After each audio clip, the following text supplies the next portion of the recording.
Yeah. What about for people who can't afford to donate money? Raise their voice. Yeah, talk about it. Talk to your elected officials in your community about ways that they can change the laws or change their policies. Policies.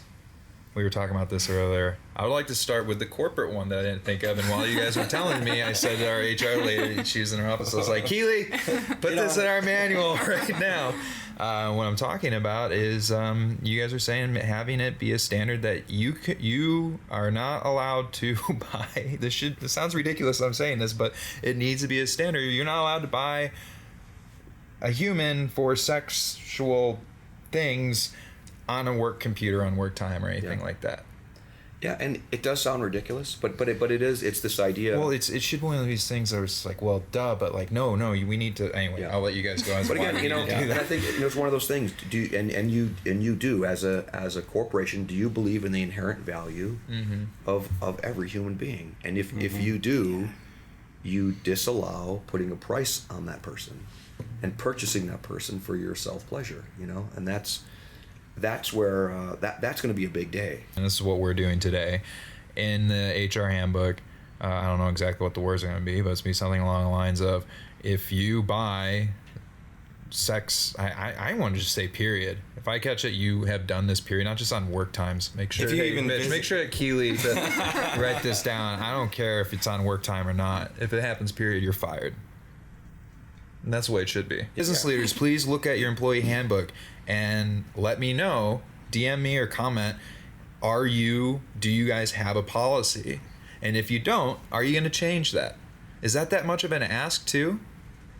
And what's that going to say to your entire team? What's that going to say if St. Charles decides to put that as an HR response to their, I don't know how many hundreds, maybe thousands of employees they have, that you're not allowed to do this or you're fired, and all of a sudden people go, why is this even coming up? Yeah. As you were saying earlier, Andrea, that's a big marketing push. Why is this a problem? Because as I've been walking around town and saying, I'm like, yeah, it's happening, but no, it's happening. So now all of a sudden you make out this corporate email or a meeting, and everybody sees this like, okay, duh. Why is this? This is a thing. Yeah, it's a thing. Yeah. So I wanted to also jump back into policy really quick. So that's on corporate policy, and that's something that a lot of business leaders can do here now. We're talking about political policy and influencing. How can people help with that with elected officials and whatnot? I think one of the big ones that we always push for is require training for certain areas. So require your law enforcement to be trained, require your hotels to be trained, require your hospital staff to be trained, and just start there and then move out, because those three places are going to see it more than anyone else. Okay. So that's a good place to start. Just especially every one of us are customers. And so as a customer, if it's going to hit the pockets of a hotel owner, I'm not going to come to your hotel unless you're trained. Your people are trained. It'll shift the responsibility from us coming in and saying, "Hey, do you guys want this training?" No, it's not. It's not even required. Why would I take the training? Unless you have somebody we found that has a good heart, like David Lenke says, "I want to take this training. I want to get all of our people." But if the customers come alongside and say, I'm not going to even touch those hotels or whatever. That's genius. That will help. That's like the whole organic movement type thing. If we can that's the get the word out. We get the word out where like, you don't have the seal, then I don't care. You're like, okay, we need the seal because we just lost 5 clients last week because they called and I didn't know what that was, but I need to know what it was. Or I said no to you guys before. This really is, you're really astute with that, looking at this from a corporate answer, because that's what we're looking at. That the federal government is not going to solve this. State government, it's going to be the people, the community, and the corporations.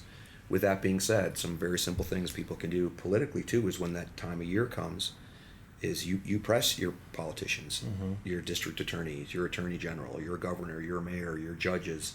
What is your stance and policy on counter trafficking and human trafficking? And again, just like you're looking to input that into your policies for Mazama.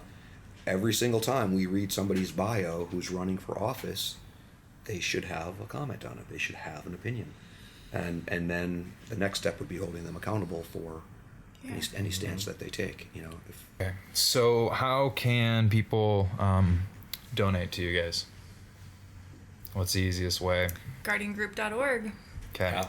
Yeah. So guardiangroup.org, donate. Other thing is getting awareness, like we were saying. Look at who you're voting for. Make policy. If you're not in a position at your business to change your HR employee book, talk to HR or the owner or who is. I feel like they would. I mean, how could you walk away from a conversation if you were to say, "Hey, can we put if you buy a sex slave that you're fired," and if they say no, then do you still want to work there? Exactly. Right. Exactly. Hey, Exactly. that's pretty screwed Our up. core values for real? Or not? Yeah. Yeah. Yeah. No, you're pro sex slaves. Got it. All right, I'm out. Yeah. No, seriously. You can't be pro woman. You can't be pro equal rights. You can't be pro all these things No. and not. And not be pro slaves Yeah. or anti-slave. Yeah. Yeah. Yeah.